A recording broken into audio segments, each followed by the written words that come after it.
Hey everybody, I'm making videos left and right nowadays. Okay, I'm gonna do a follow-up video to the video I posted yesterday on New Comics Day regarding Marvel Comics from March, week 11, 1985.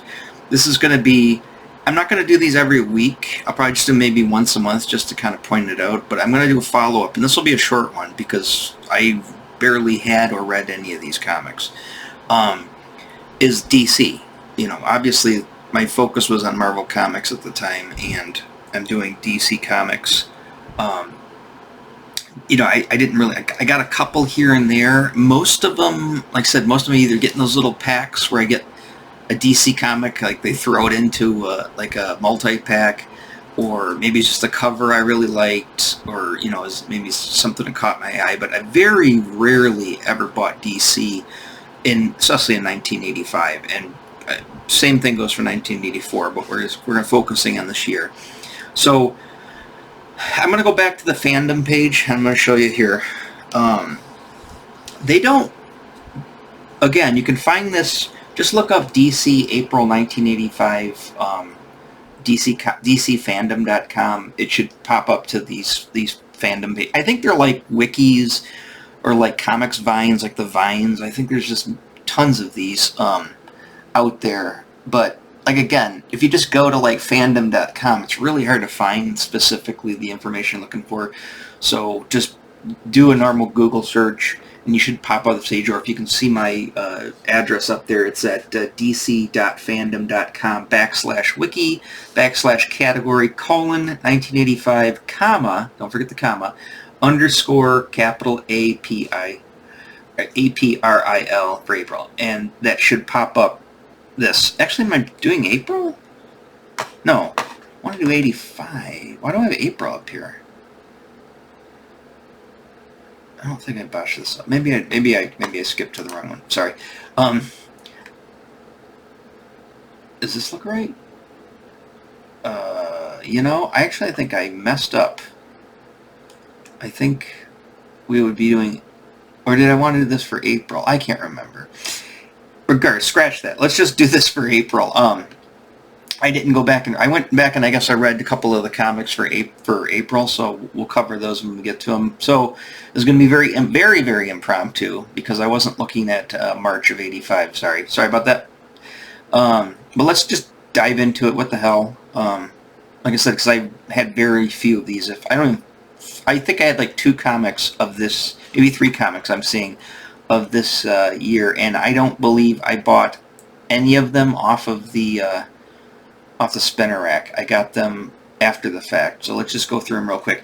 Okay, so, and again, I don't know why they don't break these down by week, because like Marvel does. They just do them by month, so, which is another goofy thing. So I'm only going to do these once a month, probably at maybe the beginning of the month, or at the end. It doesn't really matter, just whenever I have time to kind of throw one in here. But let's look at this closer. So we've got obviously Action Comics, big, Superman. You've got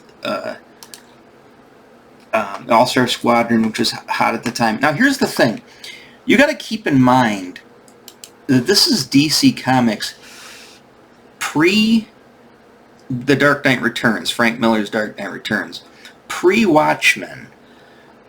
This is literally in April, because April has the issue, is when Crisis of Infinite Earths begins with issue 1, is in April, which I went back, well, because I'm collecting the facsimiles, but so this month in particular, in March, this is pre-Crisis. I mean, this was right before Crisis starts, literally. So you got to think, what was big at the time? The only thing I can think of outside of Batman comics, possibly Action Comics, were popular at the time. I don't know anybody who read them. We did read Batman occasionally, and more so I'd read the Batman title than necessarily the Dark Knight, the Detective Comics. I just like the Batman title a little better. Maybe it's the artists, or maybe some of the stories I liked a little bit. And again, I mean, I'm talking like, I can count on one hand how many of these I had right about this time, between 84 and 85. I didn't get anything really until 86, obviously, when things started to pick up. And stuff that I did have was similar to like my pre 1984 Marvel collecting. Is I had, then this wasn't necessarily a licensed. I guess it was a licensed product, but I had Atari Force. I don't know if I had issue 15 off the rack. I started picking up Atari Force. I think I had a couple of them prior to this, and I might even have been. I think it started in '83. I'm not exactly sure. Well, 15. This is March. If it was monthly, it would have started at the beginning of '84. So maybe that's when I picked up a couple. I really like the Dart character. She's very appealing. It's funny, I met Jose Garcia Lopez at a comic in Motor City Comic Con, and I had to have, the guy, he doesn't speak very good English, so the guy with him, his handler per se, was translating for him. And it's funny because I was flipping through this thing and I saw Atari Force pop up, and Mr. Lopez says something to the translator, and the translator says, he goes, "Oh, he noticed that your eyes really perked up when you saw this comic." I said, "Oh, I loved this as a kid, and I loved Dart. She was just a visually appealing, a great character." And he says something back to Mr. Lopez. Mr. Lopez laughs a little bit and shakes his head, and he says he agrees. That's his favorite character to draw. And I said, "Yeah, I can kind of see that." I mean, I didn't know that until he said that, but I mean, now that he said that, I was like, I can see why. She's very appealing. I don't know, it's just like the skin color, the white hair. Anytime you have the darker skin, the white hair, that always looks appealing. I mean, like Black Cat, obviously, or any other characters, whether it's a darker flesh tone or a lighter flesh tone. If you have the white hair with that dark flesh, it just looks visually striking. And she definitely had it. And of course, the outfit and everything. I'm not a big fan of lots of pouches and packs, although this did look very Star Frontiers, and as you can tell by my YouTube channel, if you haven't figured it out by now, I really like Star Frontiers, and it was very Star Frontiers. Technically, Atari Force was licensed by Atari, the video game console, to do a story about Atari, and they were going to have this force of, it was just like this made-up world for Atari, the video game. And the original Atari Force Limited series had nothing to do with this, and it didn't go over very well. And Atari wanted them to, kind of give them another shot, and they came up with these characters, and it lasted for a while. It's a good comic book. It was a great comic book. I don't think I fully appreciated it at the time, but it was a great comic, and I have them all. They're all down in my comic collection. Yeah, it's just a great comic. So that was one that I definitely had my eyes on at this time. And then, of course, Batman titles. I don't think I had this one per se. I guess it's the evil Batman. It's the Mirror Mirror episode of Batman. You got to have a goatee. It's the evil version. Yeah, I didn't have that issue. I also, with Batman and the Outsiders, like 87, I started to really start liking the Outsiders. It was because of the Mayfair's role-playing game, DC Comics role-playing game, and specifically the Grenadier miniature sets. When those came out, I really liked those. I had the Justice League, I had the Legion of Superheroes. That's when I started liking the Legion of Superheroes. That's when I liked the Outsiders, and that's really when I started liking the Teen Titans as well, to tell you the truth. I mean, I was aware of them, but I really started liking those DC. And I would say, by and large, my DC, really liking DC was 87. And I mean, it's obvious. You're in the middle of Watchmen. The Dark Knight had just come out. You got Killing Joke in 87. I mean, 87 was a big year for DC Comics. And it was pretty much, they're back on the map, because they had the DC implosion. I guess that happened somewhere in the late 70s where they had too many titles. And DC wasn't looking very hot in the early 80s and going into the modern age. And it took those comics, those big marquee comics that are obviously icons today. And I would say one of the reasons probably why comic books went from this hobby in the 80s, which was just kind of, it was what it was, and then the superstardom, I would say McFarlane and then those other books really skyrocketed comic books, and of course what led to its downfall in the 90s with the speculator burst. But, yeah, I mean, as you can see, I mean, Arak, the Son of Thunder, I mean, there were a lot of titles like this, Arion, Lord of Atlantis. You had a lot of these type titles.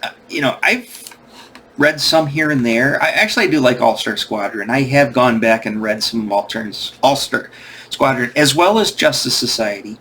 Amethyst, I never really got. I like that villain, and I'll tell you why later. But I never really, it just seemed like it was like She-Ra to me. It's like She-Ra, Amethyst, like I said, this is 1985. This is the year that I saw the Sword Power, or Power of the Sword, or whatever movie, and, when She-Ra came about and really turned me off to, I don't know why, but it did at the time, and I was irritated about that, and I stopped liking Masters of the Universe, and I just, Amethyst to me, Princess of Gem World, it's Princess of Power, She-Ra, that's what it said to me at that age. Like I said, give me one more year, and I'd be like, oh, I totally like this comic. Obviously, it's for, a lot of legs going on, a lot of skin being shown, a lot of attractive female characters, including this villain, which I didn't pick up on until a comic I'm going to point out here, because it's the first one's coming out this month. Again, Batman and the Outsiders, I liked it later on in life. Stuff like, what we got here? Like Super, is this the Super Junior? I don't, you could have told me this came out and I wouldn't, I was sure. I didn't know then. Blue Devil, some stuff kind of, Conqueror of Barren Earth, I actually liked, again, leg, right? I started liking this character after the fact, when after the comic that shall be named shortly here came out. You got Superman and Clark Kent. Obviously Superman and Batman are Wonder Woman are their marquee characters, so they're going to have multiples. Although they did only have one Wonder Woman comic, and I'll get to her in just a second as well. They had these great. This is a Jack Kirby one. They had these great graphic novels that would come out, and I would see them especially at Fireside. Fireside seemed to always have these out, and they'd have them like on these little book stands, and they'd have them setting up, obviously to get people to buy them. But I always go through and I'd see the DC logo and this is a comic book, and this is like right around the time I discovered graphic novels. Again, Dark Knight hasn't come out yet, so there was no Dark Knight trade paperback graphic novel. Watchmen didn't come out yet. There's no Watchmen bestseller, #1 bestseller New York Times list yet. And graphic novels were so rare back then. They literally had to go out of their way to make a literal graphic novel. Marvel had the Marvel graphic novels, and DC had these as well, and they were not necessarily hard to get, because obviously go to the bookstore you could find them, but they just weren't really sought after so much at this time. And if they were by older comic book readers, I wouldn't know. It didn't really even seem like a thing at the comic book conventions when I started going to those as well. But there's some great books, and like the Star Jammers, Star Raiders, I think, was another what's his face? Jose Garcia Lopez did the Star Raiders, which I don't think had anything to do with Atari Force. I always thought it did, but it doesn't. At least I don't think it does. Correct me if I'm wrong. But that came out, and of course that artwork was amazing. And I saw some of that artwork, like full color painted artwork in the portfolio. Obviously he's passed away now, but when he was alive and I was going to the Motor City Comic Con and I saw that stuff, here's the thing. I probably said this a bunch of times in other ones. Being a comic book artist myself, and when I see comic book art, right, when I see it, like whether it's just an inked page, more so than a penciled page, but an inked page, let's say a finished page, and if it's a finished one, it's hand colored. I can literally get down on my hands and knees at their table, take my glasses off because I can't see up close to my glasses, and I just scrutinize it. I just look at it. I just look at every little line, everything, and it has such a reaction with me. When I see it, it just makes me love comic book art and love drawing comic book art, and just seeing that just like I said, it's something you can't compare to seeing a printed page. It's only when you see the original stuff. It's just does something to you, and it's hard to put into words. But yeah, I saw that stuff and I was like, oh my goodness. I mean, I'm glad I got to see that in my lifetime. But here was the Batman. Oh, sorry, this is Detective title. The other one's Batman. Again, lost on me at the time. So the only reason, and I would say this ties obviously into Jose Garcia Lopez, the only reason I knew of characters like Firestorm was, again, 1984. I'm starting to slowly get out of the action figures because I feel like I'm too old for them, but migrating into comic books. And but there were still a few action figures I still like to get on the shelf. And obviously, I got the Secret Wars figures and loved Secret Wars. I mean, you can clearly see I like Secret Wars. But the Superpowers came out, and I don't know if I've done a video yet on Superpowers. I think I have. Or I've done one on the new Superpowers. Regardless, Superpowers came out in '84, and they introduced Firestorm. And when I saw the Firestorm action figure, I really liked him. Of course, he showed up in the Hanna-Barbera, the late the Legends of Super Friends. And so I knew of some of these people. And specifically, I knew of the Jose Garcia Lopez art, excuse me, because his art was all over the all the packaging for the Superpowers action figures, and specifically that was the style guide, which they just published a facsimile of the style guide. I don't know, I think it's like $100. I don't really want to dump $100 on it, but that's a book I would really love to have. I've seen every page, I've seen multiple pages. I mean, I've got a whole file of pages from that. But I'd like to have it in a collected book. It'd be nice. It's not the end of the world if I don't, or I've seen them. But to me, because of the time, because of Superpowers, because of Lopez, and because of this specific times when I got into comic books, I consider that art and those versions of the characters, to me, to be the definitive version of DC. I don't consider Dark Knight to be the definitive Batman. I still like the Neil Adams 70s Batman, which of course carried over into the into Superpowers with that lighter blue. That it's a Doc Martin color. Actually, it's a pan. DC had their own Pantones. It was essentially the same colors, but they had a few more colors than Marvel did, and they had them numbered by Pantones. And that specific blue, I think, is in DC. I think it's called True Blue. I think, obviously, in the Doc Martin color of Marvel would use it had a number. Yeah, that's and again, keep that in mind, because I think when we get to a Marvel Age, they have the whole gamut from Marvel. That I have, but you'll see it in that comic if I remember to pull that up. But that color, right, and with the gray, and of course Batgirl's the same thing. I like the gray with the black or with the blue because of that time period. So, and then when I see DC Comics, like when I see like the imprint, I see everything about it. Just like some people think of, that 70s Bronze Age banner on Marvel Comics, or the box in the corner with the heads, which signals to people like the definitive version of Marvel when they got into it. I consider this, right, these comics you're looking at here, to be the definitive version of DC. When I think of DC, I think of this specifically. And of course, Dr. Fate, Green Lantern, G.I. Combat. There was Justice League of America actually was just about to get ready to be canceled. And it was canceled for a while. It didn't make, after Crisis, it didn't come about until I think in the 90s, I think they started it back up with a new Justice League. They had JLI, Justice League International. I guess that was their answer, which was a great comic, but it was more something that I like because it was very satirical, it was very funny, and it was more like a parody almost.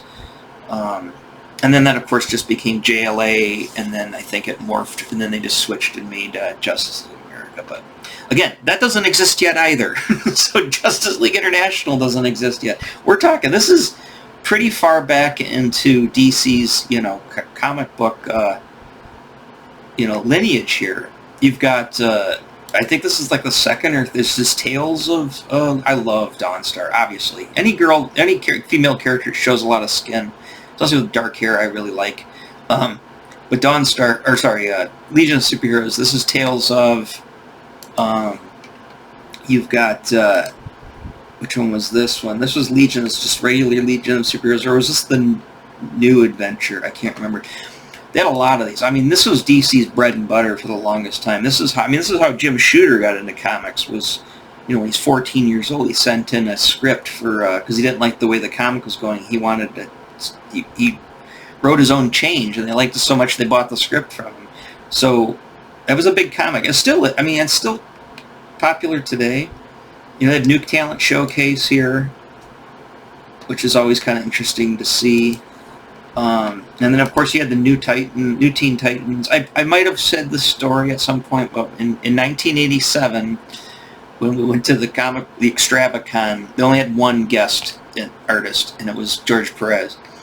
I probably said this story before, but I'll say it again.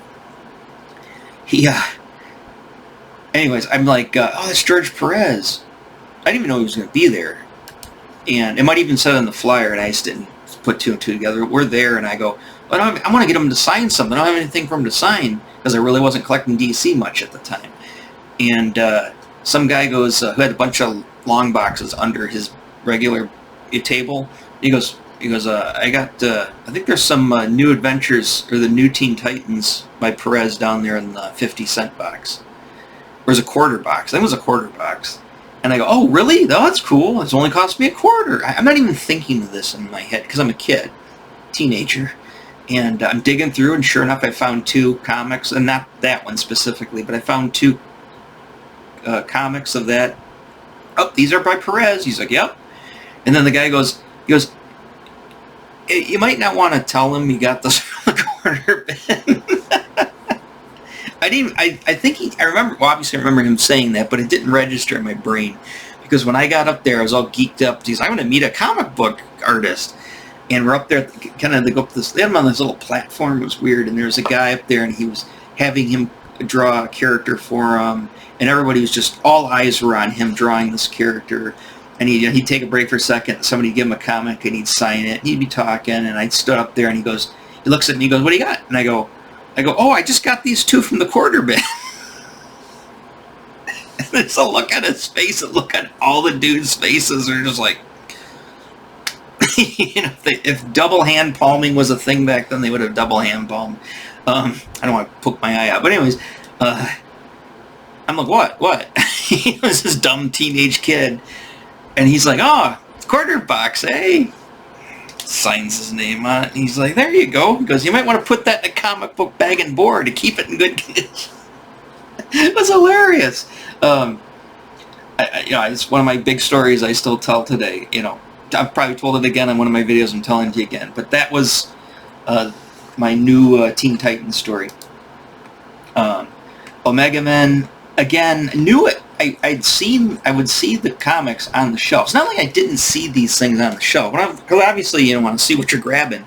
But I'm going through all the Marvel stuff, and I'm just ignoring a lot of this stuff. I remember seeing the Star Trek comics, which I like Star Trek, but you know, never really got into it. This was when Alan Moore was doing Swamp Thing. Before he did The Watchmen, he basically got popular on Swamp Thing. I'm not an Alan Moore fan to begin with, and I loved Swamp Thing of the movie, and I really liked the character, and I didn't even know when the movie came out that it was a DC character. And when I discovered it right about this time, that, oh, that Swamp Thing's a comic book character? I'm like, but it's just Man-Thing. And not knowing about, you know, I don't think anybody my age knew about Alan Moore. And like I said, I think even the comic people, diehard comic people who really liked this stuff at the time, I mean, Alan Moore was, like I said, he didn't create his seminal work yet.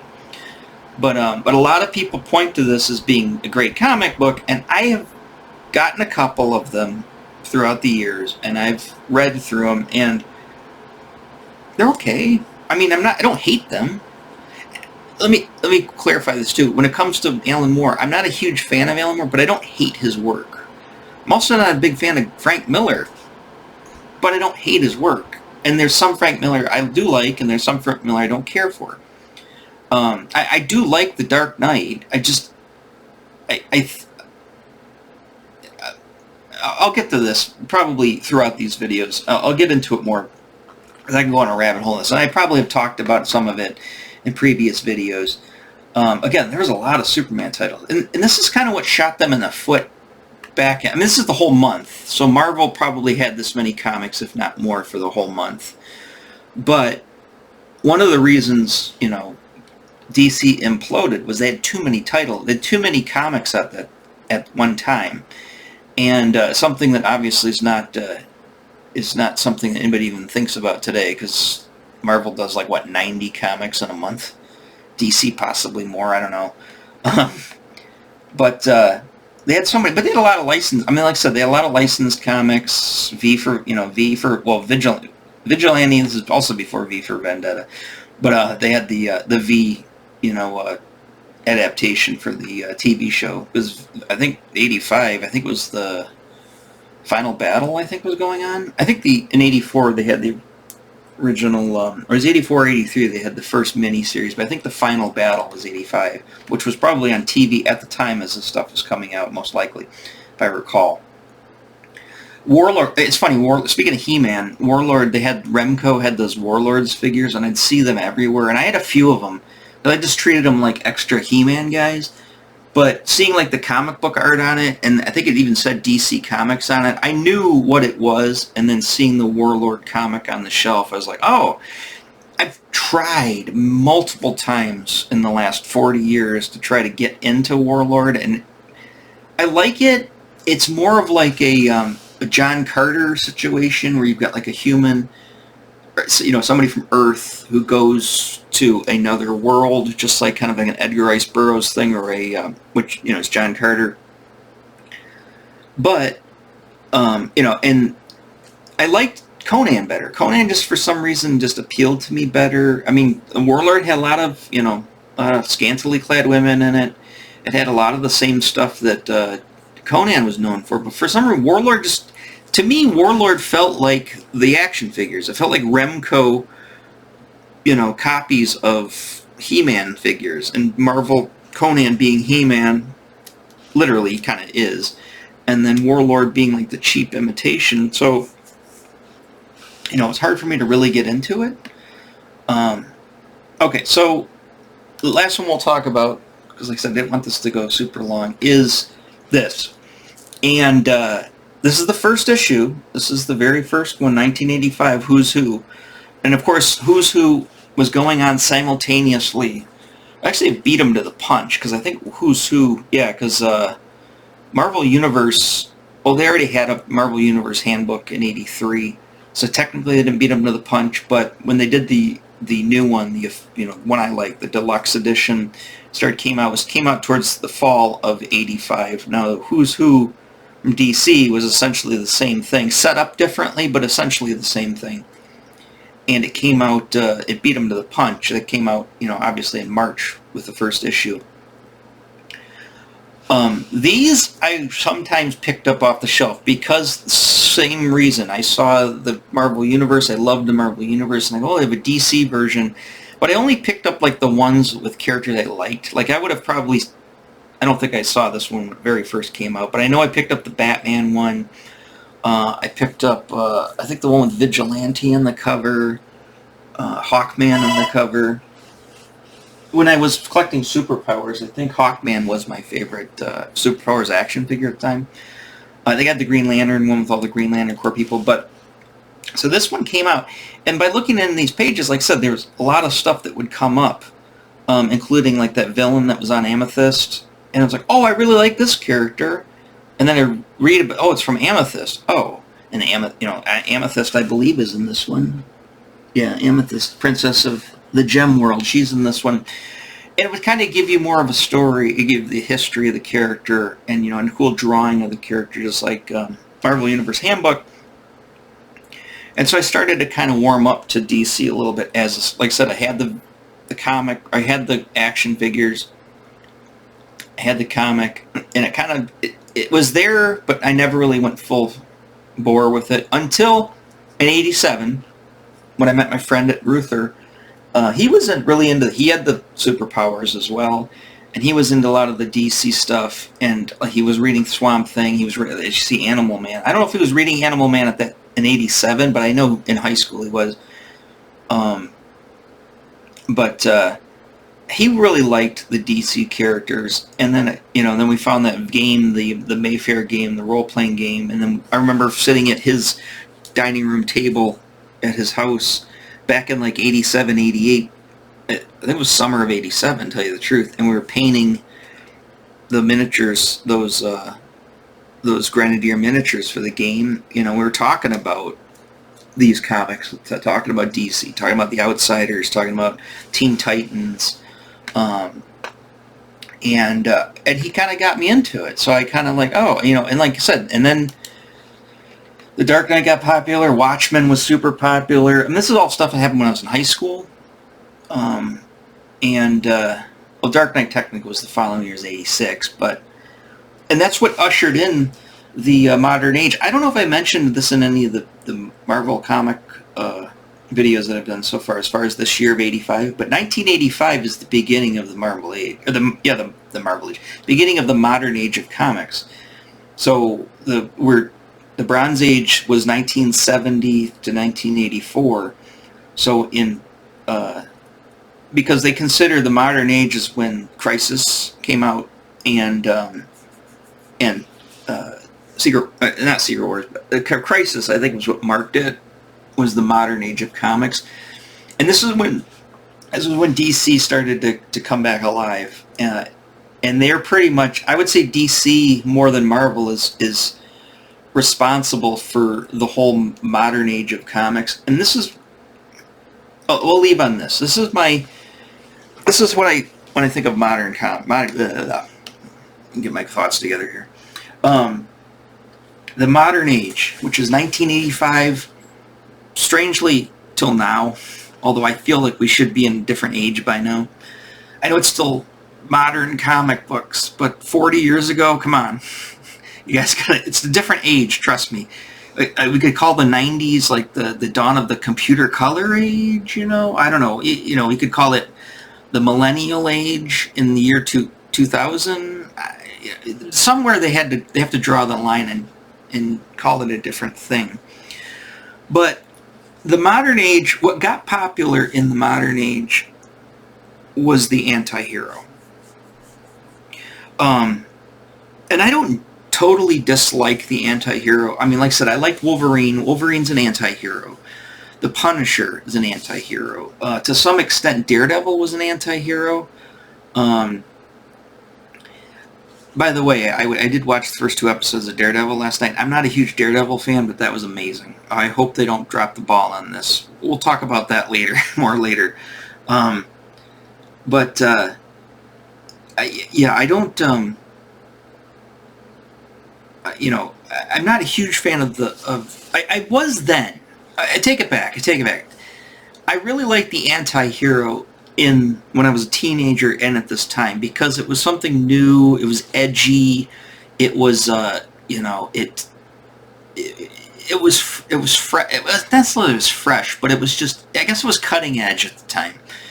And and I followed suit with like, I like it's all cutting edge, it's all new and modern and more sophisticated, and it made me feel like, I want to feel like I'm smart.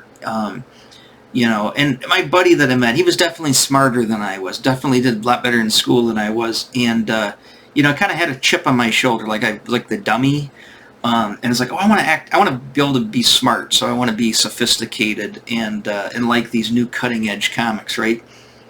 Really though, as an adult, I'm a 52-year-old man now, looking back at that time, I did not like that stuff, and I felt like it ruined a lot of the stuff that I did like when I first started collecting comics. I liked dumb shit.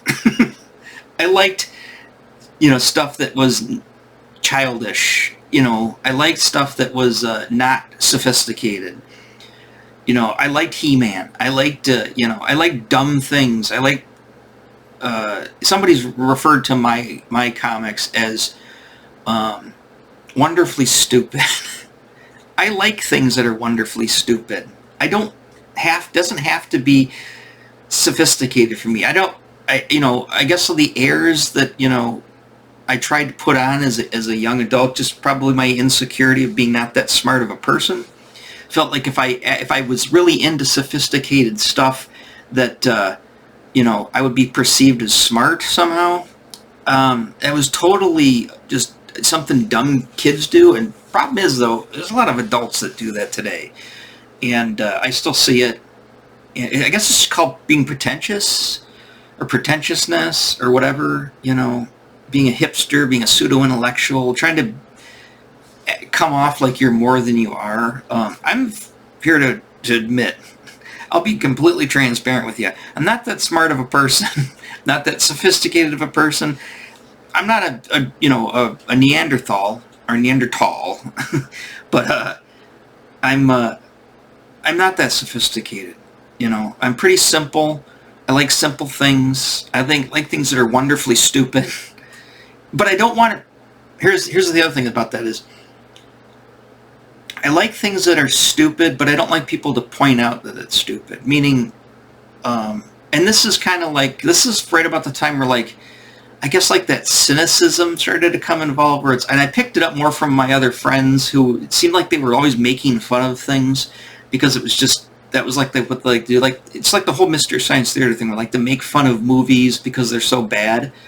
I didn't know that stuff was bad back then as a kid, that age, right? And when I'd hear like my friends or people that I thought were my friends, ripping on shit that I liked and putting it down, even though they kind of like it too, it just like, I don't know, it pissed me off as a kid. And I was just kind of had just this like underlying irritation with stuff like that. So, like I said, I don't know if anybody else had this experience, and maybe I'm just a nut, and this is just something completely that only I experienced. But I feel like that was a thing, and I liked goofy comics. I liked unsophisticated stuff. I like stuff that's not super heady or or trying to be like pretentious. They're fucking comic books, really. I know people will argue to this day that comic books should be in the, in great literature and stuff. Really? They're comic books. They're throwaway.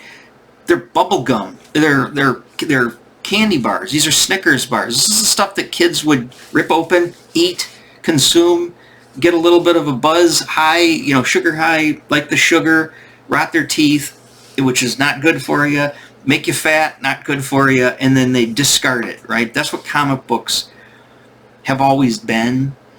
I'm not saying that I don't think that there's great, the stuff should be respected for being great, but I'm talking about the people who really get weird about it and try to make it more than it is. Sure, yes, there's award-winning children's books. There's award-winning candy bar. I mean, I'm just saying there's junk food out there that's Pulp Fiction.